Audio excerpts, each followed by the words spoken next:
το κορίτσι για παρέα, έφτιαξε και καφεδάκι σε παγούρι θερμικό.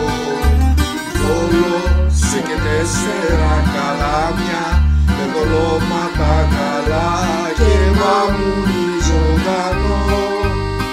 Εγώ έριχνα αυτό το δίχτυ μέχρι που τα χέρια μου δεν τα ένιωθα καλά.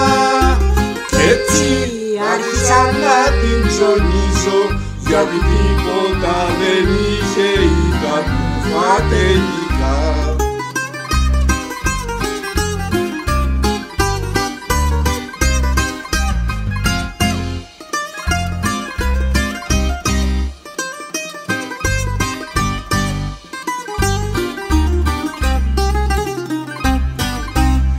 Αλλά δεν δουλέψαν οι παγίδες, τα καγκούρια που πιάστηκαν ήτανε πολύ μικρά.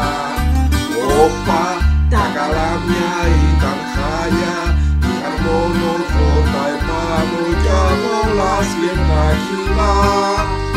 Έτσι τα μαζέψαμε για πίσω, ηχτικό κατεβασμένο και τα έξοδα πολλά.